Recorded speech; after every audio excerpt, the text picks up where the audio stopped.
Compose, hors série numéro 1. Et en fait, je me suis rendu compte que même dans les bases de la compréhension de l'industrie musicale, en fait, elles sont pas du tout là, tu vois.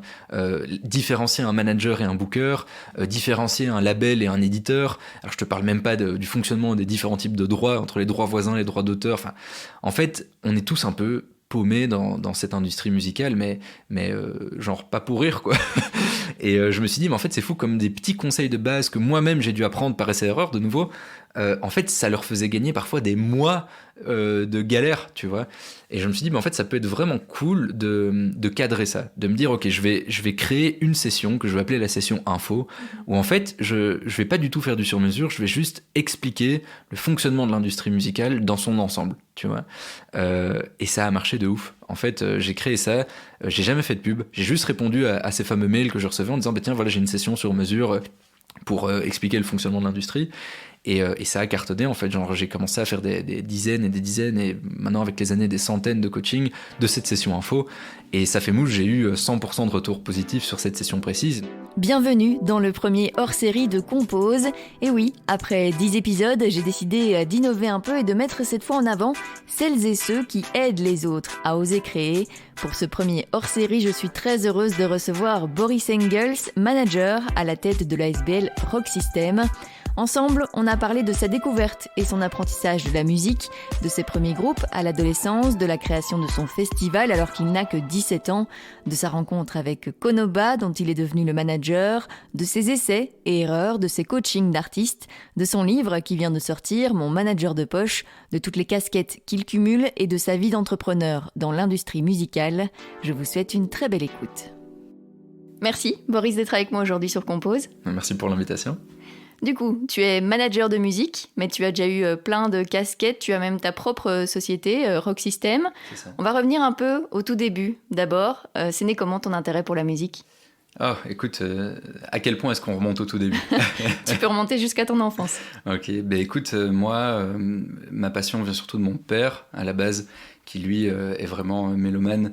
Et donc, depuis que je suis tout petit, je le vois jouer à la guitare dans le fauteuil. Il y a toujours eu un piano ou un clavier juste à côté, tu vois. Et je me rappelle qu'il me montrait vraiment, tu sais, des petites mélodies que je jouais avec un doigt, tu vois. Et donc, c'est venu de là. Et petit à petit, je me suis dit, bah, ça peut être cool de prendre des cours. Enfin, mon père s'est dit que ça pouvait être cool que je prenne des cours.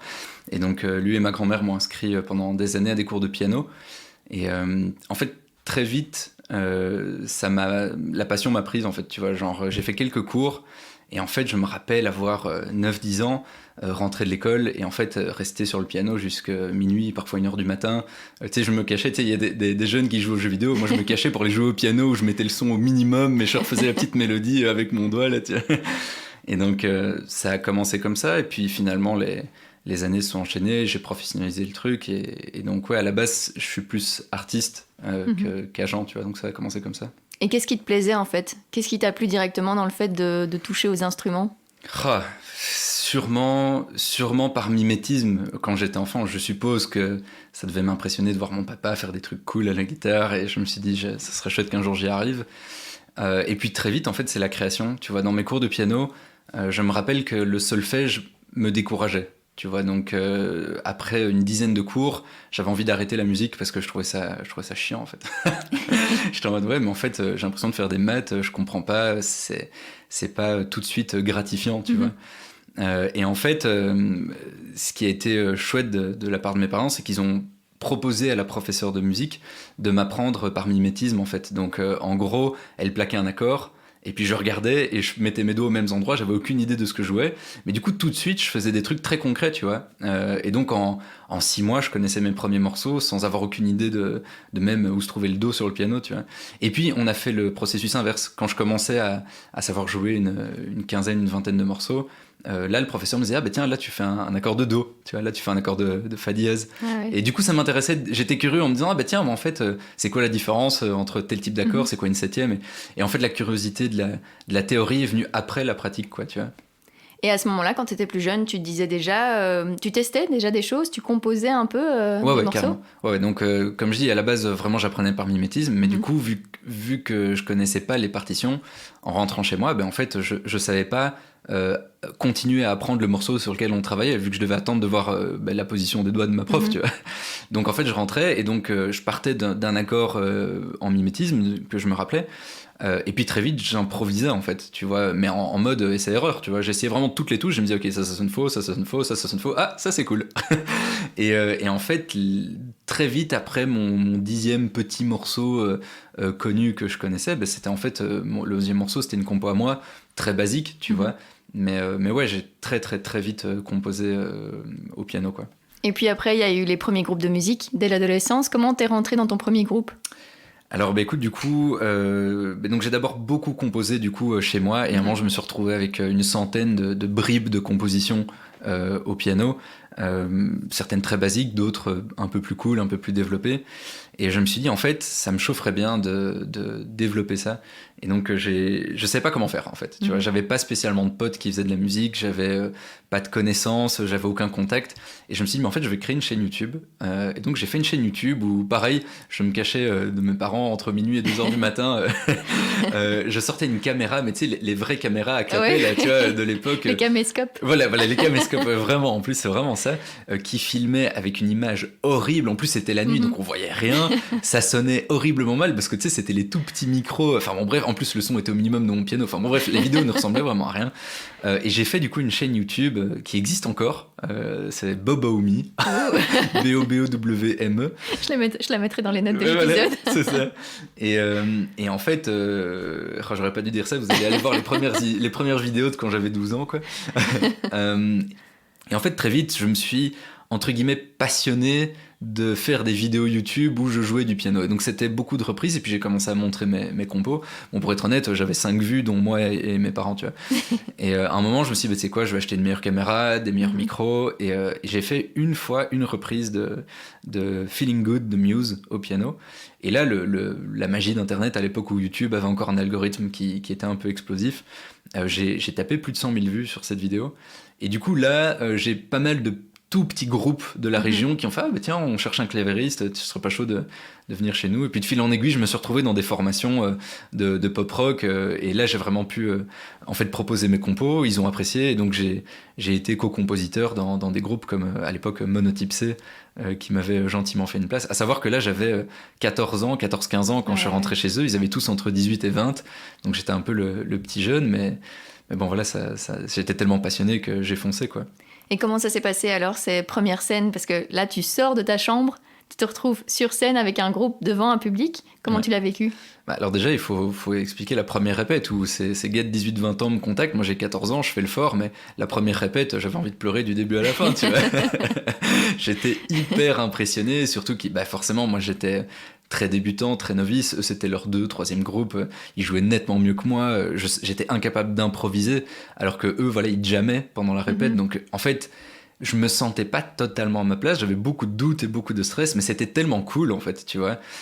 Et puis, du coup, quand on lançait un morceau que je connaissais, tu sais, sentir cette cohésion de groupe, cette énergie, c'était incroyable, en fait. Surtout quand t'es si jeune, tu vois, tu vis les trucs fois 20. Donc, non, ça m'a vraiment pris. Et puis en fait, moi, je me dis, c'est cool, la répète, c'est chouette. Et puis, ils m'ont annoncé qu'un jour, on aura un concert. Et là, j'ai vraiment dû aller acheter des Pampers, quoi, tu vois. C'était beaucoup, beaucoup trop stressant. Et on s'est retrouvés, je me rappelle, le tout premier concert, c'était à la Maison des Jeunes de Rick Sansard. Fun fact, c'est là où mes parents se sont rencontrés. Du coup, la boucle était bouclée, donc mes parents sont venus voir le concert. Tout le monde a lâché sa petite larme, évidemment. Et en fait, je suis monté sur scène et c'était horriblement stressant. Mais je me suis rendu compte, en fait, le lendemain, en me réveillant un peu de toutes ces émotions, que c'était en fait plus de l'adrénaline positive que du stress, tu vois, comme pour un examen, tu vois ce que je veux dire. En fait, c'était du stress agréable. Ouais. Et en fait, ce concert-là, la Maison des Jeunes de Rick Sansard, m'a fait me dire, ok, en fait, j'en veux plus, quoi. Et justement, t'en voulais plus, vu que t'as même créé ton propre festival de musique. T'avais seulement 17 ans quand t'as eu l'idée de tout démarrer. Ouais. Pourquoi cette envie ? Écoute, du coup, après Monotype C, j'ai un autre groupe un peu plus mature dans son développement qui m'a contacté. À l'époque, c'était Rising Sparks. avec Adrien Binon qui m'avait contacté, qui maintenant a le projet Joanne, qui est super cool. Qui était mon invité sur l'épisode précédent. Ah ben voilà, du coup gros bisous à Adrien. et en fait lui pareil, on s'est croisés du coup au détour d'un backstage, mais de nouveau tu vois c'était un peu le même coup de stress que j'avais eu entre YouTube et Monotype-C. Là je me retrouve entre Monotype-C qui était vraiment le groupe où je commençais à avoir des petites pantoufles, tu vois, genre je me sentais à l'aise, je co-composais, voilà, je me sentais un peu chez moi, et puis là il y avait un nouveau challenge qui était Rising Sparks, où d'un coup en fait on a fait beaucoup plus de concerts et de plus grande envergure. Et pareil, j'ai un peu en mode yes man, je me suis dit c'est quoi, j'y vais, je sais que je suis pas à la hauteur mais je vais foncer.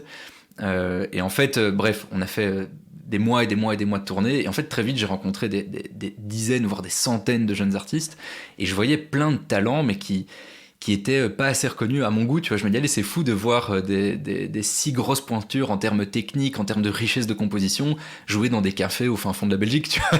Et je me suis dit en fait tous ces gens qui m'ont foutu une claque que j'ai pu voir sur les routes, j'ai envie de leur proposer en fait une scène pro devant un large public. Parce que parfois tu joues dans des scènes pro, mais en fait la com est pas assez faite, et donc du coup ok, t'es dans une super cool salle mais il y a 3 personnes en public, c'est pas très gai non plus. Et je me suis dit j'ai vraiment envie de les accueillir comme des pros sur une scène pro avec un public, et que les gens prennent la même claque que moi j'ai prise. Et donc j'avais fait à la base une soirée avec 6 groupes qui n'était pas du tout pensé pour devenir un festival annuel, mais en fait ça a tellement bien marché, les gens ont tellement kiffé que je me suis dit tu sais quoi en fait je vais en créer vraiment un festival annuel, et donc j'ai lancé l'aventure Rock System pendant 5 ans. Mais c'est fou de te lancer si jeune dans une telle aventure. Tu te rendais compte de tout ce qu'il y avait à faire pour organiser un festival de qualité, avec des groupes de qualité, avec un public qui est présent ? Pas du tout. Non, franchement, je pense que c'est les fougues de la jeunesse. Non, mais en fait, de nouveau, on va dire que je parle beaucoup de mon papa, mais c'est vrai qu'il est instigateur de pas mal de lancements. Mais en fait, on était en vacances et on parlait de musique et tout ça. Et en fait, faut quand même faire une petite parenthèse, c'est que à 17 ans, j'étais en décrochage scolaire total. C'est que j'avais goûté à cette passion, et je savais à 16-17 ans que je voulais en faire mon métier. Je savais pas comment. Je me rendais bien compte aussi que financièrement parlant, être artiste sur scène, c'est compliqué pour en vivre. Et donc je me suis dit ok, il faut que je développe plus d'activités. D'où le fait qu'on a commencé à réfléchir à deux en fait, qu'est-ce qu'on peut faire d'entrepreneurial dans l'industrie musicale. Mais voilà, on a très peu d'expérience. Mon père avait organisé 1 ou 2 soirées quand lui était jeune, mais rien de conséquent. Et on s'était dit un peu à la blague, ça peut être marrant de faire un festival. Sauf que moi, l'idée m'est restée dans la tête. Et je me suis retrouvé à la ferme du Bureau une fois un peu par hasard au détour d'un concert avec justement Rising Sparks. Et je me suis dit, en fait, la salle me plaît. Elle est assez incroyable, elle est magnifique. En plus, les gens qui nous avaient accueillis étaient adorables. Vraiment, j'avais tissé des liens d'amitié assez rapidement avec eux. Et en fait, pendant ce concert en backstage, je suis allé voir le gérant et je lui ai dit écoute, en fait, comment on fait pour louer ta salle et organiser quelque chose, quoi. Et donc c'est parti vraiment de là. Et je me rappelle quand j'ai appelé mon père en disant voilà, j'ai trouvé la salle pour notre festival. Il a fait quel festival? Et c'est parti un peu de là. Et puis en fait, je pense qu'il y a un peu cette insouciance, tu vois, genre tu commences en disant je vais organiser un festival, maintenant on a une date dans 1 an et demi, qu'est-ce qu'on fait en fait? Déjà tu procrastines pendant 6 mois, et puis après t'es dans le rush pendant 1 an, tu vois, et puis les choses se font, et en fait honnêtement, la première édition, il y avait plein de trucs qui marchaient pas, mais tu te rends compte que voilà, en fait les choses se font, t'apprends de tes erreurs, et puis la deuxième édition, il y avait quasiment plus... en tout cas, les plus grosses erreurs qui étaient vraiment flagrantes étaient plus là dès la deuxième édition, et puis d'année en année, tu t'améliores, tu vois. Et les groupes t'ont fait confiance directement ?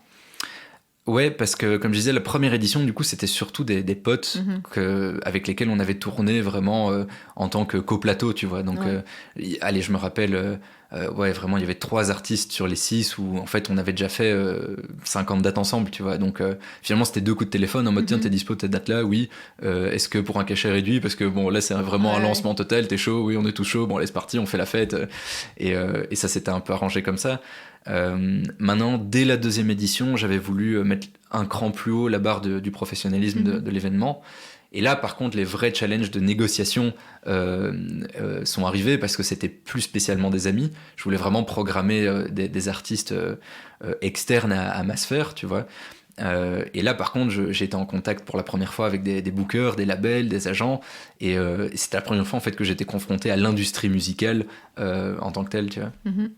Et du coup, c'était important pour toi de vraiment offrir une qualité aux artistes que tu programmais, vraiment que ce soit sur scène ou en dehors de la scène, leur offrir quelque chose de très professionnel? Ouais, totalement, totalement. De nouveau, l'expérience de faire 50 dates dans des cafés-concerts où finalement, il y a beaucoup de bonne volonté, hein, tu vois, de nouveau, il faut ces cafés-concerts, mais c'est plutôt la lassitude de la pizza Dr. Oetker, tu vois, tous les vendredis soirs, de nouveau, sans vouloir être snob ni quoi que ce soit, hein, c'est plutôt des réalités de terrain qui sont pas toujours faciles, en fait, tu vois, où voilà, tu reçois les infos la veille, puis t'arrives le jour J, les infos sont pas exactement celles que t'avais reçues la veille, tu te rends compte qu'il manque 5 câbles, et donc du coup, ton piano, tu sais pas le brancher, enfin, voilà, tu as plein de problèmes techniques qui sont liés à un secteur en détresse financière, en fait, tu vois. Et je me suis dit, en fait, j'ai vraiment envie d'essayer de lisser un maximum tous ces aspects qui peuvent parfois être un peu négatif quand tu veux te lancer. Et en fait, l'idée, c'était vraiment de vendre du rêve un peu à tout le monde, tu vois. Déjà, moi, le premier, parce que je suis mélomane total. Donc, dès que je bookais un groupe, souvent, j'étais fan du groupe. Donc, en fait, j'étais tout excité, tu vois. En mode, oh, c'est trop cool, ils viennent jouer dans mon festival. Mais à côté de ça, je voulais vraiment que sur scène, au niveau technique, ce soit parfait. Que en backstage, le rider, l'hospitality, donc en fait, toutes les petites demandes particulières des backstage soient respectées. Et alors qu'au niveau des festivaliers, pareil, qu'il y ait un accueil professionnel digne des grands open air, quoi, tu vois. Donc, je mettais la barre très, très, très haut pour le festival. Et c'est comme ça, en fait, que j'ai pu me faire un nom dans l'industrie dans mes débuts, quoi. Et tu as l'impression aussi d'avoir beaucoup appris pendant ces 5 années? Ouais, énormément. Il nous faudrait 3 heures pour te donner un peu toutes les anecdotes et tous les apprentissages que j'ai eu là-dessus. Mais déjà, rien que la gestion de projet, en fait. Tu vois, du coup, je le disais, la première année, t'as d'abord 6 mois de procrastination, et c'est vrai. Je pense qu'on est tous un peu des rêveurs, des têtes en l'air. Mais il y a un moment, quand tu veux devenir entrepreneur, t'es plus totalement dans le côté artistique, tu vois. Tu te retrouves à devoir gérer 6 groupes, donc 6 entourages artistiques, mais c'est pas juste 6 managers, c'est des labels, des bookers, des managers, parfois ils sont pas d'accord entre eux, donc tu vois, t'as des coups de sonde d'un côté, puis tu dois changer tes plans, puis il y a le timing, puis il y a 500 personnes qui viennent chaque soir, donc non, c'est des challenges gigantesques, sans parler de l'aspect financier aussi, où tu peux pas non plus claquer la thune comme tu veux, tu vois, il y a un moment des budgets à respecter. Donc non, ça m'a vraiment formé à la gestion et au côté entrepreneurial de l'industrie musicale, ce qui en fait du coup m'a amené après mon métier aujourd'hui de manager, où finalement ce n'est plus que ça. Et heureusement qu'il y a eu le Rock System et toutes les gamelles ces 5 années-là. Oui, justement, je crois que c'est sur le Rock System que tu as rencontré le premier artiste que tu as managé, Konoba. Comment ça s'est passé? Écoute, je vais te donner une anecdote. C'est la première fois que je vais expliquer cette anecdote parce que je n'ai jamais osé la dire. Mais donc j'ai booké Konoba à la 3e édition, je pense, du festival, 3 ou 4e édition, 3e édition. Et en fait, voilà, moi je le bookais parce que je trouvais son projet, le projet de Raphaël, super pertinent, et j'étais vraiment, comme je le dis, en fait, fan des artistes que je bookais. Et je me rappelle, c'était Héloïse Delfosse qui travaillait à la communication du festival, qui m'avait dit: attends, il y a un artiste belge incroyable, faut que tu ailles le voir. Je suis allé le voir en concert, j'ai pris une claque, je suis allé lui proposer de venir jouer. Donc bref, il est venu jouer en tête d'affiche du coup de la 3e édition du festival. Et lui, en fait, justement, il y a une sorte de match qui s'est fait. Genre, moi, j'adorais sa musique, j'adorais son projet. Et lui, il a vu d'un œil un peu critique la manière dont je gérais l'organisation de l'événement. Et il n'y a rien à faire. Je pense que des événements comme le Rock System qui t'accueillent avec ce niveau d'attention aux détails dans les backstage, sur scène. Et puis voilà, moi, je te dis, vu que j'étais fan, j'étais vraiment aux petits soins pour mes artistes. Donc, je pense vraiment qu'ici, ok, là, il y a un gosse, mais qui a l'air d'en vouloir. Et donc, je me rappelle, le lendemain, il m'a appelé en disant: tiens, ça serait cool d'aller prendre un café. Et donc à la base, en fait, on a été boire ce café au Pain Quotidien à Wavre. Et il me parlait que voilà, il voulait lancer un de ses premiers EP et qu'il avait besoin en fait d'aide pour déléguer certaines parties de la gestion. Et donc il m'a dit: j'ai un rôle de manager, si t'es chaud, tu pourrais le prendre, quoi. Mais voilà, petit à petit, tu vois, genre c'est pas d'un coup tout le management, c'est plutôt m'aider à déléguer certaines tâches, quoi. Et donc techniquement, je suis devenu manager en sortant de ce café. Donc tu sais, de nouveau, j'ai fait un peu le gars en mode ouais, trop chaud, manager évidemment, sans problème. Je suis sorti de là, j'ai appelé mon père et je lui disais: écoute, je suis devenu manager de Konoba, mais je sais pas ce que c'est un manager. Donc je vais faire de mon mieux, mais je vais devoir un peu apprendre, tu vois, un peu comme il faut. Et donc j'étais tout fou, mais je savais pas exactement en quoi ça consistait le métier. Donc les mois et les années qui ont suivi, j'ai vraiment fait de mon mieux. Et de nouveau, vu qu'il n'y a pas d'école en fait d'industrie musicale ici en Belgique francophone en tout cas, j'ai vraiment du tout à apprendre par essai-erreur. Et donc pareil, ce métier de manager, en fait, j'ai appris avec Konoba qui d'ailleurs est devenu très vite un projet conséquent et reconnu internationalement. Et donc, c'était clairement un projet qui me dépassait au début et j'ai dû rattraper le wagon. Et pour ça, je remercie encore Raph de m'avoir fait confiance et de m'avoir permis en fait de tenir jusque maintenant, 7 ans plus tard, dans ce rôle-là, quoi. Et puis après, il y a eu d'autres artistes, Hero, Léon Octa, Corallien. C'est à chaque fois des rencontres que tu as faites sur le terrain, entre guillemets, qui ont créé cette collaboration entre vous? Ouais, tout à fait. Maintenant, pour être tout à fait honnête, tout n'est pas rose non plus, même dans ma casquette de management. Hein. Tu vois, comme je le disais, vu que c'est par essai-erreur, avant de parler de tous ces noms-là, en fait, j'ai eu d'autres artistes. Il y a eu Totem, In Lak'ech, Kings of Edelgran, où en fait, il y a eu des erreurs de management débutant, tu vois. Déjà dans le fait que je me tournais vers des artistes pour lesquels j'avais des coups de cœur. Le problème, c'est que voilà, en fait, j'avais des coups de cœur forcément dans le même registre et le même style musical. Donc, je me retrouvais en fait avec un catalogue d'artistes qui était trop semblable. Et donc, j'ai trouvé des super cooles opportunités. Le seul problème, c'est que ça diluait les opportunités entre plusieurs groupes, en fait. Tu vois, donc, j'avais un groupe qui avait un super booker, un groupe qui avait un super label, un groupe qui avait, une super occasion d'attacher presse. Mais le problème, c'est que ça diluait l'effort et je me suis retrouvé en fait avec 3 artistes qui avaient des opportunités, mais ponctuelles.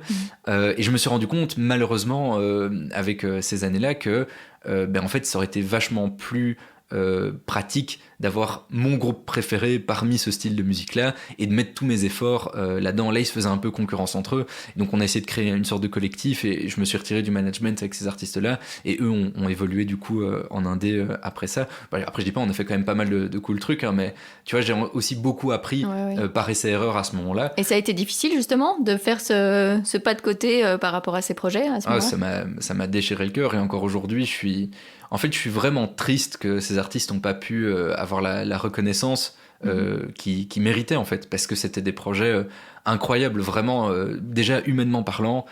Tous ces artistes-là, c'est devenu des amis, tu vois. Et je croyais à fond en ce qu'ils faisaient. Et honnêtement, au niveau technique, professionnel et ambition, ils avaient tout ce qu'il fallait. Simplement, voilà, c'était dans un style de musique qui n'était plus le style que les radios passaient à ce moment-là. Donc voilà, il y avait des détours à faire au niveau de la communication qu'on faisait. Mais voilà, c'était beaucoup de détours. Et à un moment, c'est fatigant pour tout le monde. Et puis voilà, à nouveau, c'est une industrie compliquée. Donc il faut tenir sur les années. Donc voilà, il y a un moment... Moi, j'ai dû me résoudre aussi face à tout ça et de me dire, OK, il faut que j'axe ma stratégie différemment. Donc, clairement, voilà, Konoba, là, ça marche très bien. Là, j'ai 3 groupes qui se font concurrence et moi, j'avais un peu abattu toutes mes cartes, en fait, tu vois.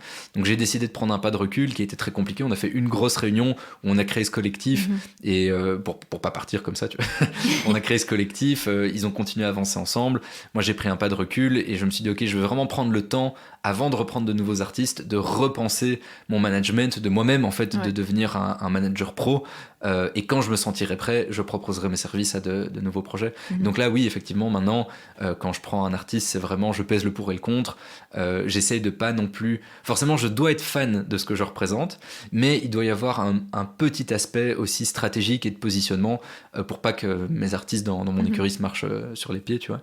Et donc là maintenant je suis super content, j'ai vraiment réussi à recréer en fait une famille d'artistes qui sont très cohérents entre eux, mais dans des styles tellement différents que quand je trouve une opportunité pour l'un, ça va pas poser problème pour quelqu'un d'autre, quoi.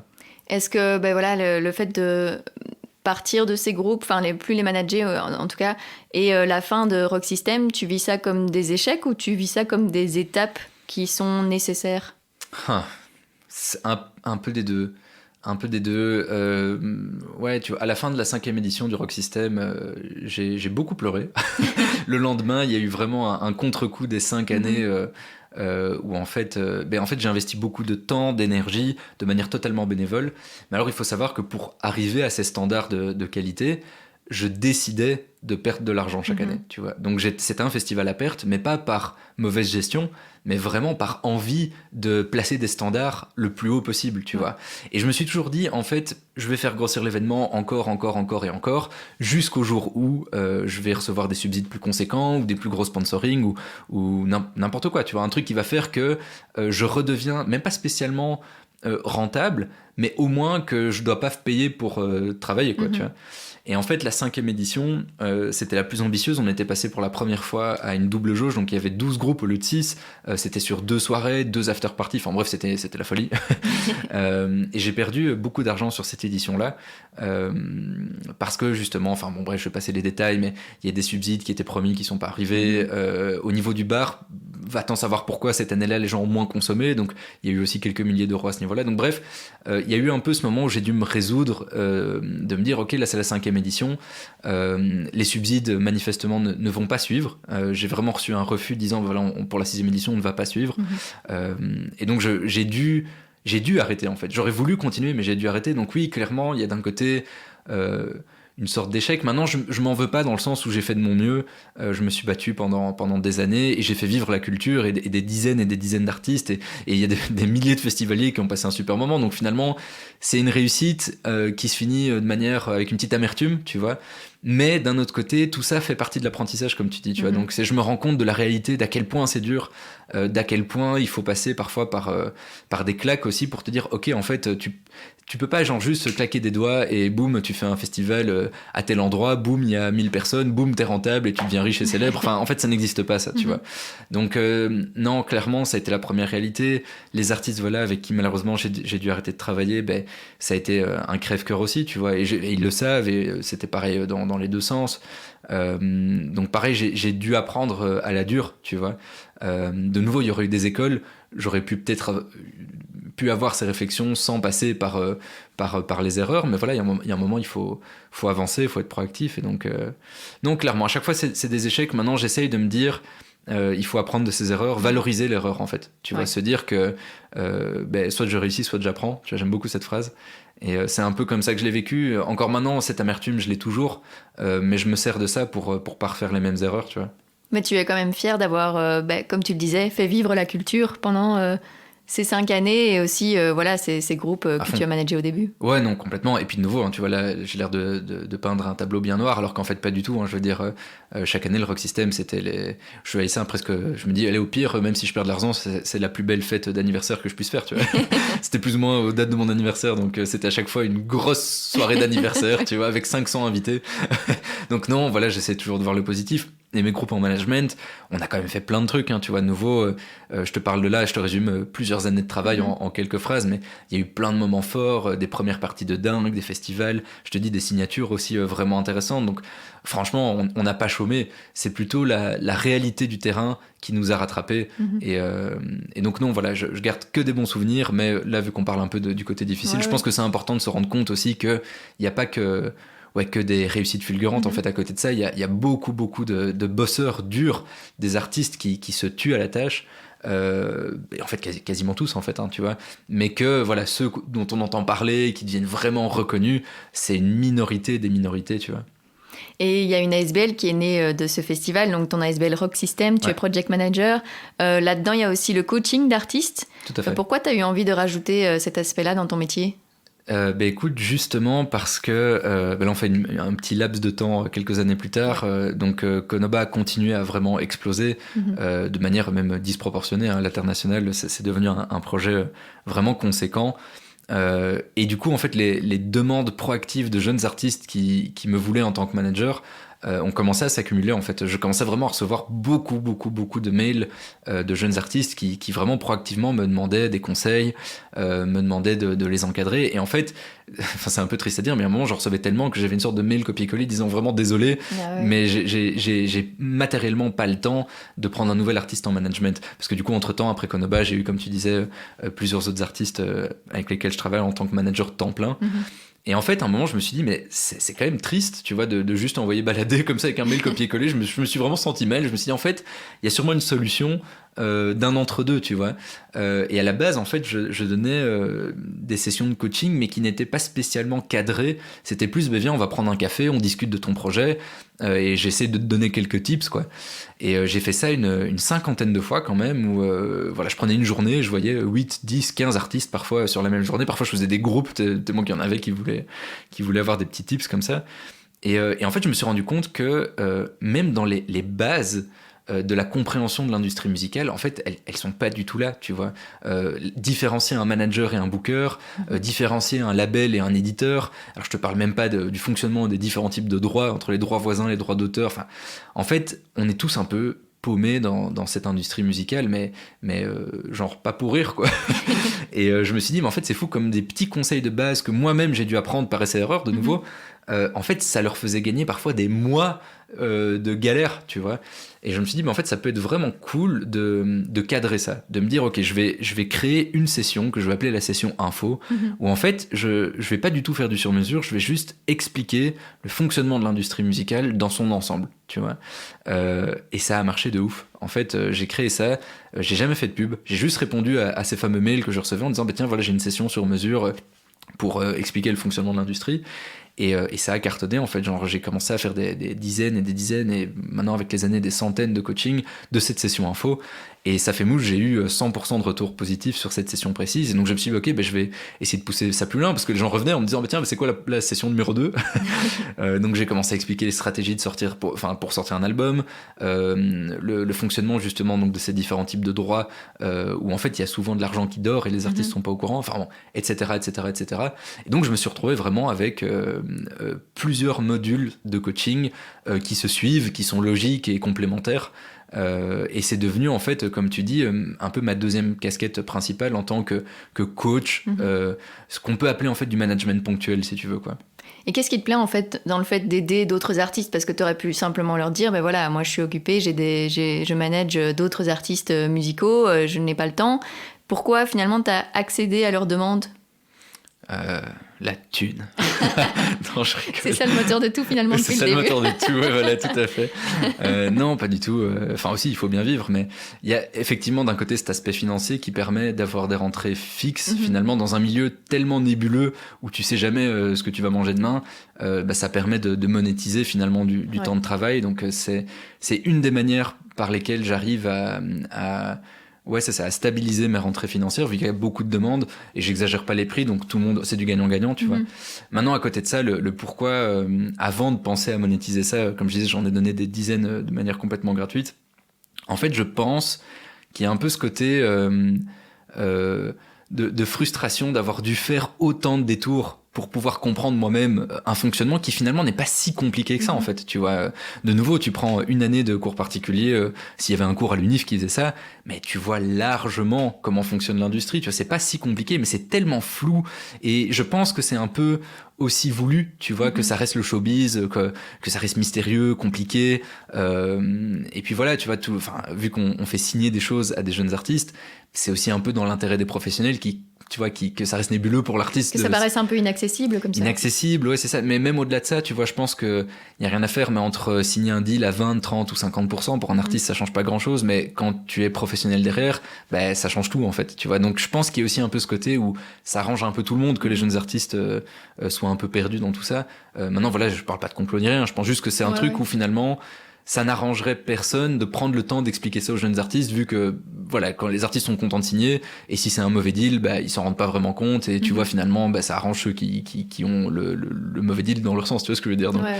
Donc finalement, il y a un truc qui fait que très peu de gens en parlent, et finalement, il y a le rôle des managers qui sont là pour guider les jeunes artistes. Donc finalement, à la base, c'est pas aux artistes d'avoir une compréhension précise du fonctionnement de l'industrie musicale. Maintenant, vu qu'en Belgique, il n'y a pas de formation pour créer des managers, il n'y a pas de subvention pour les managers, ça fait qu'en fait mécaniquement il n'y a pas de manager, tu vois. D'ailleurs la blague c'est que dans tous les backstage de tous les festivals, de tous les événements pro, on est 20, tu vois, je veux dire, on se connaît tous, c'est toujours les mêmes têtes que tu vois partout, parce que il faut vraiment être fou pour continuer dans cette industrie, donc on est les mêmes 20 tarés dans tous les backstage partout, et donc ouais, je me suis dit en fait mécaniquement il y a un peu ce savoir qui reste dans l'industrie, et c'est très opaque pour les artistes, et je crois à la base ça vient d'une envie d'aider en fait, tu vois, vraiment ces jeunes artistes qui en fait de nouveau ont plein d'envie, plein de talent, mais qui sont parfois bloqués juste par le manque de compréhension de l'industrie. Donc je crois que ça vient vraiment de là, en fait, vouloir aider les jeunes à faire avancer leurs projets. Et puis tu vois, t'as vite la gratification immédiate, tu vois, c'est que tu passes une heure à discuter, Et le gars en face ou la nana en face tout de suite est en mode ah ouais ok ben en fait là la semaine prochaine j'ai plein de trucs à faire, puis je vois des stories où le projet avance et tu dis allez c'est cool, j'ai un petit peu participé à ça aussi quoi. Et puis tout ça, tu l'as mis dans un livre. Tout à fait. Mon manager de poche, qui est justement qui vient de sortir, il est tout chaud à côté de nous. Tout à fait. Ça te fait quoi déjà de le voir physiquement, ça te fait quoi? Ah c'est quelque chose, hein. C'est quelque chose. Franchement, c'est assez impressionnant. J'ai toujours rêvé d'écrire un livre, mais plutôt des romans. Tu vois, genre un de mes grands rêves, c'est d'écrire un roman. Donc c'est cette histoire de vouloir écrire un bouquin, ça me titille depuis toujours. Mais alors là, le voir à côté, c'est assez incroyable. Mais après voilà, pour être honnête, c'était pas du tout le but à la base. Hein. Genre ça a commencé au tout premier confinement, du coup en mars 2020. Où je me suis retrouvé à devoir annuler en fait tourner sur concert, sur événements, sur partenariat. C'était assez déprimant finalement, enfin comme pour tout le monde évidemment, tu vois, on s'est retrouvé chez nous dans une situation plutôt anxiogène avec plein de beaux projets que bah, du coup comme je disais que tu dois annuler. Et j'aime pas être dans ce mood-là en fait. Tu vois, j'aime pas être dans ce truc où t'annules et puis t'es dans ton fauteuil, tu regardes Netflix et tu dis bah qu'est-ce que je fais les 6 prochains mois, tu vois, genre c'est pas ouf. Et je pense qu'il y a beaucoup de gens qui du coup sont tombés un peu dans une sorte de dépression comme ça et je suis du genre à pouvoir très vite, tu vois, me lamenter. Enfin, non, je suis plutôt proactif et positif, mais dans ce genre de contexte, tu pourrais très vite tomber dans une petite déprime, tu vois. Et j'avais pas envie, je me suis vraiment dit OK, là ça pue un peu sur les mois à venir, je vais essayer de faire de nouveau de la création. Et vu que là j'étais à fond dans tous mes coachings, je me suis dit, bah, tu sais quoi, je vais juste mettre mes coachings par écrit et quand ça reprendra, je pourrais imprimer un petit PDF de 10 pages et filer mes premiers coachings, tu vois, que je donne par écrit, comme ça ils ont des petites notes, tu vois. Puis finalement, voilà, la situation s'est éternisée et ce petit PDF de 10 pages s'est transformé en 100, puis 150, puis je me suis retrouvé avec 350 pages, à tel point qu'on a dû même trier, tu vois, dans les infos. Et donc ce livre, il est arrivé un peu malgré moi, mais je suis super content qu'il soit là, quoi. Et tu t'es fait coacher pour l'écriture, c'était important d'être accompagné? Ouais, carrément. Grâce à toi, d'ailleurs. Ouais. Je me rappelle, ça a commencé, du coup, juste avant ça, où on avait fait une interview pour parler de je ne sais même plus quoi. En fait, on avait fait une interview parce qu'on aime beaucoup parler. Voilà, on parle beaucoup. Et tu avais justement interviewé juste avant moi une coach d'auteur. Et du coup, moi, par hasard, complètement le hasard total de la vie, fait que je te parle de mon envie d'un jour écrire peut-être un livre. Et tu me dis, ah bah tiens, je connais une coach d'auteur. Et il se fait que, de nouveau, le hasard de la vie total fait que c'est quasiment ma voisine. Donc, on s'est vraiment dit, ok, c'est le destin qui se croise. Et donc, j'ai contacté, du coup, Laurence Ortega. Qui est du coup coach d'auteur. Finalement, on a le même job, mais dans des industries différentes. Je ne savais même pas que c'était ta voisine. Ouais, quasiment. Et en fait, on s'est vraiment dit, ok, j'ai cette envie d'écrire, mais là, de nouveau, j'ai pas envie de refaire les erreurs que j'ai été obligé de faire dans l'industrie musicale, de devoir vraiment avancer à tâtons.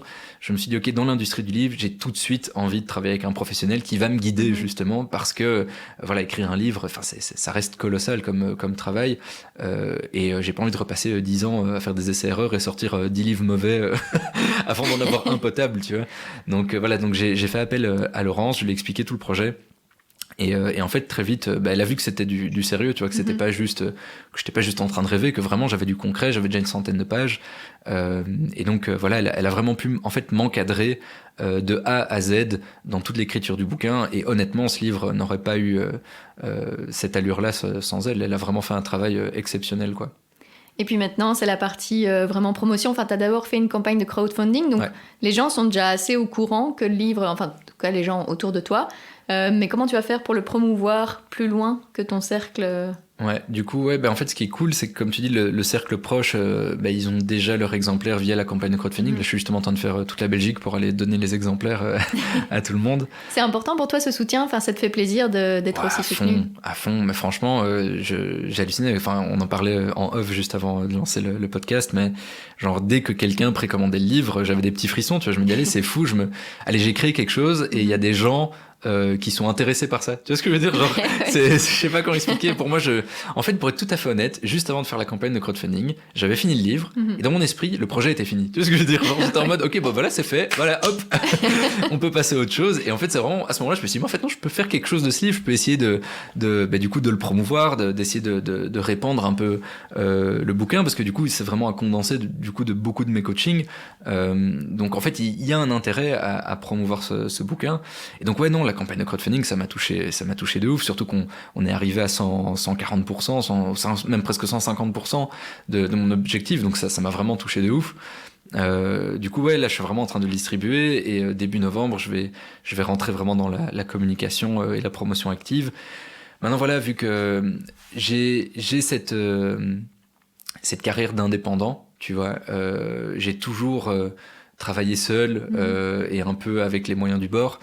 Je me vois pas, tu vois, faire une campagne de promotion, tu vois, avec genre des affichages sur Times Square, quoi. Tu vois ce que je veux dire, genre, ça va rester un peu au de beaucoup de bouche à oreille, beaucoup après mes coachings, tu vois, je vais continuer à faire mes coachings et je pense que c'est les clients finalement les plus pertinents. Si je finis le coaching, je dis bah tiens, mais en fait, au lieu de me prendre 5 coachings suivants, bah, lis d'abord mon livre et si t'as encore des questions, bah, revoyons-nous pour un truc sur mesure. Donc voilà, il y a vraiment j'ai envie de créer une sorte de communauté autour du bouquin, tu vois, et c'est pas grave s'il y a que quelques centaines de ventes. Moi, c'est déjà super cool, en fait. De nouveau, en fait, là, je vois, il y a des gens qui proactivement me l'ont précommandé, donc après la campagne de crowdfunding. Et en fait, à chaque précommande, j'en reviens pas. Je suis vraiment en mode, c'est trop cool. Je suis je suis dans la gratitude totale. Et il s'adresse à qui? Uniquement aux artistes musicaux ou vraiment à tous ceux qui gravitent dans le secteur musical? Alors, clairement, c'est un livre où je parle en je et en tu, donc ça s'adresse aux jeunes artistes, principalement. Donc c'est vraiment pensé pour, tu vois, les créateurs qui sont dans leur chambre, qui ont un piano-voix ou un guitare-voix, et ils se retrouvent comme moi, voilà, quand je débutais en mode, mais c'est quoi l'étape d'après, en fait, tu vois. Alors moi, de nouveau, j'ai eu un coup de bol, j'ai fait une chaîne YouTube et j'ai eu un buzz qui aurait pu ne jamais arriver. En fait, j'aurais pu en rester là. Ce fait que j'ai eu ce coup de bol et que de fil en aiguille, bon, bah, ça a pris et j'en suis arrivé là où j'en suis aujourd'hui. Mais de nouveau, ça peut parfois partir sur un coup de bol et il suffit que le coup de bol n'arrive pas. Et là, t'es un peu vraiment bloqué, quoi, tu vois. Donc là, vraiment, c'est un bouquin que je veux méthodique, tu vois, où vraiment tu commences à ce stade-là dans ta chambre avec ton piano-voix, c'est quoi l'étape d'après, et l'étape d'après, et l'étape encore ensuite, tu vois. Et puis ça c'est toute la première moitié du bouquin, et puis ensuite j'aborde vraiment de manière plus approfondie, comme je disais, le fonctionnement des droits qui est quand même plus compliqué, comment financer ton projet, tous les risques auxquels tu dois faire gaffe, justement pour pas te plumer, ou je parle même le tout dernier chapitre, tu vois, ça parle plutôt de la psychologie aussi, qu'il faut faire attention au burn-out. Enfin, tu vois, il y a plein de tips concrets que j'ai pu voir et vivre autour de moi, et je transforme ça en une méthode sur le bouquin. Donc la cible prioritaire, c'est vraiment le jeune artiste. Maintenant, j'ai déjà quelques agents, des collègues à moi qui l'ont lu et qui trouvent ça pertinent pour eux aussi, en fait, tu vois, parce qu'il y a rien à faire, on travaille avec des jeunes artistes. Et parfois, il y a des agents qui n'ont jamais été artistes eux-mêmes et donc qui n'ont que la facette pro, tu vois. Donc voilà, en fait, ça s'adresse un peu à tous les gens qui touchent de près ou de loin à l'industrie musicale, voire à leur entourage, tu vois. J'ai aussi juste une mélomane qui n'a jamais fait de musique de sa vie, mais juste qui tu vois, la fan qui va à tous les concerts que tu vois au premier rang partout. Je me reconnais bien en elle. Voilà, c'est ça. Mais voilà, en fait, ça permet de voir les coulisses, en fait, tu vois. Et là, dans mes relecteurs, parce que donc il y a eu une phase de relecture avant que je publie le bouquin, évidemment. Une des relectrices était du coup cette fan qui, elle, a adoré, tu vois. Elle a adoré. Alors, de nouveau, les derniers chapitres, c'était un peu moins pour elle, tu vois, comprendre comment financer ton projet. Bon, bah, ça, je pense qu'elle elle l'a lu un peu en diagonale, tu vois. Mais par contre, il y a des interviews aussi d'artistes comme Musty, comme Konoba, enfin, tu vois. Il y a aussi des interviews d'Universal, enfin. Donc, il y a un peu à boire et à manger. Donc, je pense que même si ça s'adresse aux jeunes artistes, si t'es mélomane de près ou de loin, ça peut être un bouquin qui t'intéresse, même par curiosité, quoi, tu vois. Tu parlais des agents qui n'ont pas de passif de musiciens, d'artistes, etc. Ouais. Toi, t'es content d'avoir ce passé de musicien et de vraiment... Enfin, maintenant, tu connais le milieu, quoi. Tu en as fait partie. Maintenant, enfin, t'en fais toujours partie, mais pas en tant qu'artiste. C'est important pour toi d'avoir ce passif? Ouais, c'est super important. Enfin... Après, de nouveau, tu peux être agent sans avoir ce passif, et tu peux être un excellent agent sans ce passif. Il y a d'ailleurs des agents nettement meilleurs que moi qui n'ont pas ce passif, tu vois. Donc c'est pas du tout un indispensable. Maintenant, moi, dans ma vision, ça m'aide à fond, tu vois, parce que tu comprends l'artiste peut-être un cran plus loin encore, tu vois. J'ai peut-être cette sensibilité aussi où quand un artiste va mal, ben je le sens, il n'a pas besoin de le dire, tu vois. Dans sa manière d'être sur scène, dans sa manière d'être en réunion, dans sa manière de composer aussi, tu vois. Je peux aussi comprendre les délais, tu vois. Je vais rarement m'énerver quand quand l'artiste est face à une page blanche. En fait, tu vois, c'est juste normal et c'est des trucs que tu comprends quand tu l'as vécu. Ça me permet aussi, je pense, d'être meilleur sur le terrain. C'est des détails, tu vois, mais le nombre de fois où, tu vois, sur scène, avec mon piano, je me suis pris les pieds dans des câbles, tu vois. Bon, ben maintenant, quand je vois des câbles autour des pieds de mes artistes, je me dis, bon, je vais les ranger, quoi. Tu sais ce que je veux dire? Genre, il y a des petits détails comme ça. Le fait que quand je vois que mais c'est dans des feelings, tu vois. Mais je me rappelle un concert à la baie où du coup, un des gars sur scène, en fait, était assoiffé parce que, voilà, on avait oublié de mettre une bouteille d'eau. Et en fait, personne ne le voyait. Et à un moment, je l'ai repéré, mais vraiment par le vécu de nouveau, tu vois. J'ai vraiment vu des petites mimiques, des petits trucs, le petit regard à gauche, à droite, où est ma bouteille. Dans son regard, j'ai compris où est ma bouteille d'eau, tu vois ce que je veux dire. Ça m'a permis de courir, lui apporter la bouteille. Et c'est des détails, peut-être que le gars, il s'en rappelle même pas. Mais je pense que s'il avait dû continuer 1 heure sans flotte, ça devenait compliqué pour lui, tu vois. Donc voilà, je pense que c'est dans des détails, dans le souci du détail que j'ai peut-être pu me démarquer aussi en début de carrière, où finalement, j'avais pas les connaissances d'un manager ultra pro, tu vois. Mais voilà, j'avais ce souci du détail et cette envie de bien faire que mon parcours m'a permis d'avoir aussi, quoi. Et donc maintenant, tu le disais, t'es entrepreneur, t'as vraiment plusieurs casquettes. Ouais. Déjà, comment tu fais pour tout gérer comme ça et voilà, ça demande vraiment une organisation tip-top de savoir tout faire, de savoir gérer tous les artistes, mais aussi ton livre, mais aussi les coachings, tout ce que t'as à faire. Ouais, carrément. C'est compliqué, hein. Pour être tout à fait honnête, en fait, c'est aussi indirectement lié au fait que le métier n'est pas reconnu. Malheureusement, vu qu'il n'est pas reconnu, il n'y a pas d'aide. Donc ça veut dire que si tu fais rien, t'as rien, en fait, tu vois. Et donc du coup, en fait, pour être tout à fait honnête, je préférerais n'avoir qu'un artiste en management, tu vois. Ça te permettrait d'être totalement focus, de te dévouer à cet artiste de A à Z tous tes jours, de toute la semaine, de toute l'année, tu vois. Ce qui malheureusement n'est pas possible, à moins d'avoir vraiment, tu vois, des pop stars qui passent 500 fois à la radio par an, tu vois ce que je veux dire. Mais tant que c'est pas le cas, tant que t'as pas cette pop star et que t'es plus dans un milieu indépendant, tu vois, en fait, pour générer de l'argent, c'est très compliqué, tu vois. Ça m'est déjà arrivé de partir en tournée, de générer des sous avec mon pourcentage de manager. Mais voilà, la tournée était compliquée, les rentrées financières pour l'artiste n'étaient pas énormes, et donc je décide de ne pas prendre mon pourcentage, parce que sinon, j'ai pas envie de prendre non plus de voler l'artiste, tu vois ce que je veux dire. Alors que techniquement, c'est légitime, mais voilà, de nouveau, avec cette sensibilité de mon parcours, je me vois mal demander mes 75 balles, alors que le gars, il a déjà 500 euros de dette, tu vois ce que je veux dire. Donc je suis en mode, écoute, voilà, on est dans le même bateau, c'est aussi ça, tu vois, être manager, enfin, de mon point de vue, et donc du coup, ça m'est déjà arrivé de partir travailler pendant des semaines et de revenir à perte, mais finalement, voilà, de nouveau passionné, tu vis des trucs de fou, donc ça compense, tu dis c'est un voyage en même temps, c'était trop cool, donc mais à un moment il faut bouffer, tu vois. Donc cette réalité te rattrape quand même assez vite, et donc oui, il faut multiplier les projets, et donc ça oblige en fait à travailler 24 heures sur 24, 7 jours sur 7. En fait, ça fait des années que je travaille le samedi, le dimanche, et en fait ça me paraît complètement normal, tu vois. Et je commence à 8 heures du matin, je finis à minuit. Alors oui, c'est un travail passion, donc je vois pas les heures passer. Souvent, quand tu pars en tournée, tu vois, on peut te dire bon voyage, bonnes vacances, tu vois ce que je veux dire. Non, je pars en tournée. Pas du tout. Pas du tout, mais ça peut être ce genre de réflexion. Mais en fait, c'est toujours ce mix, tu vois, entre travail et passion qui fait que même par rapport à soi-même, parfois on se perd dans le travail. Moi, j'ai la chance de tenir le coup, mais j'ai beaucoup de collègues qui, au bout de quelques années, en peuvent plus, en fait, tu vois. Donc oui, non, c'est clair que ça serait cool de pouvoir être reconnu, avoir des soutiens financiers, clairement, pour pouvoir diminuer un peu la masse de travail. Maintenant, tant que c'est pas le cas, du coup, il y a un moment, faut bosser 24 sur 24 tous les jours. Et heureusement que je suis mordu par ça, sinon t'es pas assez fou pour le faire, tu vois. Et quelles sont tes envies, tes projets pour la suite ? Écoute, là, du coup, je suis vraiment focus sur mes artistes en management. Ouais. C'est vraiment ma priorité totale. Maintenant, il y a ce projet de livre qui est arrivé de manière un peu inattendue. Tu sais, c'est les aléas du Covid. Tu vois, je me suis retrouvé à faire ce truc-là. Et donc voilà, maintenant j'ai ce livre qui me tient hyper fort à cœur, évidemment. Donc là, je vais vraiment me battre pour rentrer dans la phase de communication, de nouveau de manière assez indépendante, mais quand même essayer d'avoir une chouette couverture pour le livre. Et pour la suite, bah voilà, moi dans les envies, je rêve de faire une édition anniversaire du Rock System. Tant pis si c'est à perdre de nouveau, tu vois. J'ai envie de refaire une belle fête d'anniversaire pour les 10 ans, tu vois. Donc un Rock System, pourquoi pas.